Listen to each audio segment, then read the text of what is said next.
Bismillahirrahmanirrahim. Assalamualaikum warahmatullahi wabarakatuh. Sahabat Musbi yang dirahmati Allah, kita tahu di antara cucu-cucunya Nabi Shallallahu Alaihi Wasallam yang paling dicintai oleh Nabi Shallallahu Alaihi Wasallam adalah Hasan dan Husain.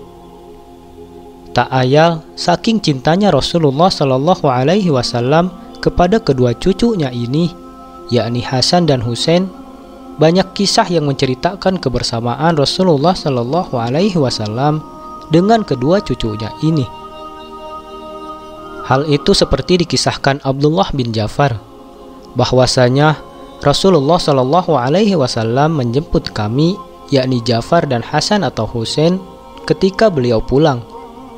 Kemudian beliau menggendong salah satu dari kami di punggung, sedang yang lain beliau popong di dada sampai kami memasuki Madinah. Akan tetapi, kali ini kita akan sama-sama membahas kisah salah satu cucu Rasulullah Shallallahu Alaihi Wasallam, yaitu kisah Sayyidina Husain bin Ali bin Abi Thalib radhiyallahu anhu. 3 Sya'ban adalah hari kelahiran Sayyidina Husain bin Ali bin Abi Thalib, seorang yang sangat dicintai oleh Rasulullah Shallallahu Alaihi Wasallam dan dijuluki oleh beliau sebagai pemuka ahli surga. Siapa yang ingin memandang kepada pria ahli surga, hendaklah ia memandang Husain bin Ali. Demikian kata seorang sahabat Nabi, yaitu Jabir bin Abdullah. Aku mendengar Rasulullah mengatakan demikian. Lanjutnya sebagai diriwayatkan Abu Ya'la. Sayyidina Husain bin Ali dilahirkan pada 3 Sya'ban tahun keempat setelah hijrah. Diceritakan ketika mendengar Fatimah melahirkan, Rasulullah Shallallahu Alaihi Wasallam memanggil Asma bin Umais. "Wahai Asma, tolong bawakan bayi itu kepadaku." Asma kemudian membawa bayi yang baru lahir tersebut kepada Rasulullah Shallallahu Alaihi Wasallam. Beliau mendekap dengan penuh kasih sayang, seraya azan di telinga kanannya dan iqomah di telinga kirinya. Namun setelahnya Rasulullah Shallallahu Alaihi Wasallam menangis terseduh-seduh, tangisan yang membuat Asma heran. "Demi ayah dan ibuku, apa yang membuat Anda menangis, wahai utusan Allah?" Asma memberanikan diri bertanya. "Anakku ini," jawab Rasulullah. "Bukankah dia baru saja dilahirkan?" Asma bertambah bingung. Baginda Rasulullah Shallallahu Alaihi Wasallam kemudian menjelaskan apa yang membuatnya menangis. "Wahai Asma, kelak dia akan dibunuh oleh kelompok pembangkang sesudahku, yang syafaatku tidak akan sampai kepada mereka," jelas Rasulullah kepada Asma. Beliau kemudian mewanti-wanti Asma agar merahasiakan hal tersebut kepada putrinya. "Wahai Asma, jangan engkau beritahukan apa yang telah kukatakan kepada Fatimah. Dia baru saja melahirkan." Sejarah mencatat bahwa Allah Subhanahu wa Ta'ala menghukum secara tunai di dunia semua yang terlibat dalam pembunuhan Sayyidina Husain radhiyallahu anhu. Di tanah Karbala, Irak, cucu kesayangan Nabi Shallallahu Alaihi Wasallam ini terbunuh bersama sebagian besar pemuda Ahlul Bait. Peristiwa Karbala 10 Muharram atau Hari Asyura merupakan tragedi memilukan bagi umat Islam. Pada hari itu, Sayyidina Husain, cucu Rasulullah Shallallahu Alaihi Wasallam, terbunuh di Karbala.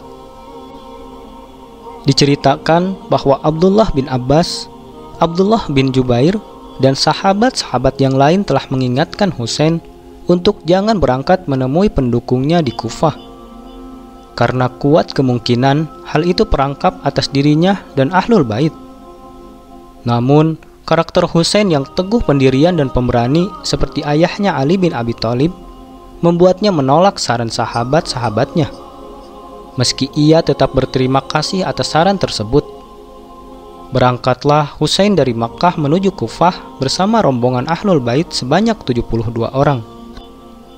Sesampainya di Karbala, kurang lebih 100 km barat daya Baghdad, rombongan cucu Rasulullah itu dihadang oleh pasukan yang dipimpin oleh Ubaidullah bin Ziyad atas perintah Khalifah Yazid bin Muawiyah. Maka terjadilah apa yang tidak seharusnya terjadi. Peperangan yang tidak seimbang antara pasukan Ubaidullah bin Ziyad yang berjumlah 4.000 orang melawan rombongan Husain yang berjumlah 72 orang. Meskipun begitu, Sayyidina Husain radhiyallahu anhu berdoa dan siap menghadapi pasukan yang dikomandani Umar bin Sa'ad yang berjumlah 4.000 orang tersebut. Dalam pertempuran yang tak seimbang tersebut, Sayyidina Husain radhiyallahu anhu dihujani banyak anak panah. Selain dihujani anak panah dan tombak, kepala Sayyidina Husain radhiyallahu anhu dipenggal dan diserahkan kepada Yazid bin Muawiyah. Imam Bukhari menceritakan bagaimana penghinaan luar biasa terhadap penghulu pemuda surga itu. Dari Anas bin Malik, dia mengatakan, kepala Husain dibawa dan didatangkan kepada Ubaidullah bin Ziyad. Kepala itu ditaruh di bejana, lalu Ubaidullah bin Ziyad menusuk-nusuk dengan pedangnya seraya berkomentar sedikit tentang ketampanan Husain. Anas mengatakan, di antara Ahlul Bait, Husain adalah orang yang paling mirip dengan Rasulullah Shallallahu Alaihi Wasallam. Saat itu, Husain disemi rambutnya dengan wasmah atau tumbuhan sejenis pacar yang condong ke warna hitam. Hadis riwayat Bukhari. Tragedi terbunuhnya Sayyidina Husain radhiyallahu anhu itu dikenang oleh umat Islam sebagai tragedi Karbala. Sejarah mencatat bahwa Allah Subhanahu wa taala menghukum semua yang terlibat dalam pembunuhan Sayyidina Husain radhiyallahu anhu. Semua orang yang terlibat dalam pembunuhan Sayyidina Husain mendapat hukuman dari Allah Subhanahu wa taala di dunia ini. Di antara mereka ada yang mati dibunuh, ada yang ditimpa kebutaan, ada yang kulit wajahnya menghitam, dan ada pula yang kehilangan kekuasaan dalam waktu yang sangat singkat. Abu Raja Al-At-Taharani menuturkan, janganlah kalian mencela keluarga yang tinggal di tempat ini. Maksudnya Ahlul Bait keturunan Nabi Shallallahu Alaihi Wasallam. Dahulu kami punya tetangga dari Balhajim Kufah. Suatu hari ia berkata, bagaimana pendapat kalian tentang si Pasik bin Pasik yang dilaknat Allah ini? Si Pasik yang dimaksudnya adalah Sayyidina Husain radhiyallahu anhu. Seketika itu juga Allah melemparkan noktah putih dari langit ke matanya, sehingga ia buta saat itu juga. Sungguh, aku menyaksikan peristiwa itu dengan mata kepala sendiri. Atta bin Muslim meriwayatkan dari Ibnu Suddi bahwa ayahnya Suddi bercerita, dahulu kami para budak biasanya menjajakan tekstil di perkampungan Karbala. Suatu hari, kami bertemu dengan seorang laki-laki yang terlibat dalam pembunuhan Sayyidina Husain. Laki-laki itu berkata, wahai penduduk Kufah, kalian memang pendusta. Kalian bilang bahwa semua orang yang terlibat dalam pembunuhan Sayyidina Husain telah dimatikan Allah dalam kondisi su'ul khatimah atau terbunuh secara keji. Buktinya, aku masih hidup, padahal aku berada di tempat kematiannya ketika itu. Bahkan, kini aku mempunyai harta yang paling banyak. Mendengar hal itu, kami pun segera menyudahi makan. Ketika itu lentera masih menyala. Pria itu kemudian beranjak untuk mematikan lentera tersebut. Ia berusaha mengeluarkan sumbu lampu dengan jari tangannya. Tapi, tiba-tiba api menyambar jarinya. Ia berusaha memadamkan api tersebut dengan meniupnya. Tetapi, ketika jari itu didekatkan ke mulut, api justru menyambar janggutnya. Ia pun berlari ke kolam lalu menceburkan diri ke dalamnya. Tetapi, apa yang terjadi? Kulihat, api itu tetap menyala di dalam air dan membakar tubuhnya sampai hangus seperti arang. Ada banyak riwayat yang mengisahkan hukuman Allah terhadap para pembunuh Sayyidina Husain radhiyallahu anhu, dan sebagian besarnya merupakan kisah sahih. Ibnu Katsir menuturkan, sebagian besar riwayat tentang petaka yang menimpa para pembunuh Sayyidina Husain radhiyallahu anhu adalah sahih. Sedikit sekali yang mereka berhasil selamat dari petaka dunia. Tidak seorang pun dari mereka yang mati tanpa menderita sakit sebelumnya, dan kebanyakan mereka menderita penyakit gila. Para pembunuh Sayyidina Husain radhiyallahu anhu dan ahlul baitnya juga menjadi buronan yang terus dikejar pasukan Al-Mukhtar bin Abu Ubaid Ats-Saqafi, seorang yang ingin menuntut balas atas kematian Sayyidina Husain radhiyallahu anhu dan ahlul baitnya pada tragedi Karbala. Akhirnya, pasukan ini berhasil menggelandang mereka satu persatu ke hadapan Al-Mukhtar.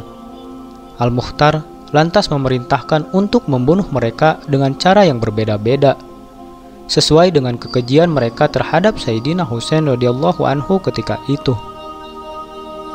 Samir bin Dzuljausyan dibunuh dalam sebuah penyergapan yang dilakukan pasukan Al-Mukhtar. Ketika itu, Samir menghadapi pasukan tersebut tanpa sempat mengenakan baju atau menyentuh pedangnya.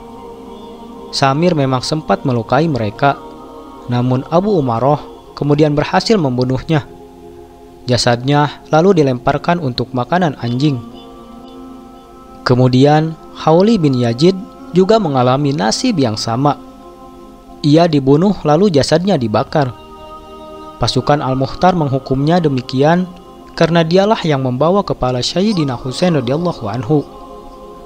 Kemudian Umar bin Sa'ad bin Abu Waqqas juga mati dibunuh. Ia adalah komandan pasukan yang membunuh Sayyidina Husain radhiyallahu anhu. Sedangkan Sinan bin Anas, laki-laki yang dituduh sebagai pembunuh Sayyidina Husain radhiyallahu anhu, lari dan menjadi buronan. Namun rumahnya dirobohkan. Menurut catatan Ibnu Khaldun, Al-Mukhtar terus memburu para pembunuh Sayyidina Husain radhiyallahu anhu. Para pembunuh Sayyidina Husain terus diburu dan dibunuh dengan cara yang berbeda-beda. Jika si pelaku tidak ditemukan, rumahnya pasti dirobohkan. Wallahu a'lam bishawab. Wassalamualaikum warahmatullahi wabarakatuh.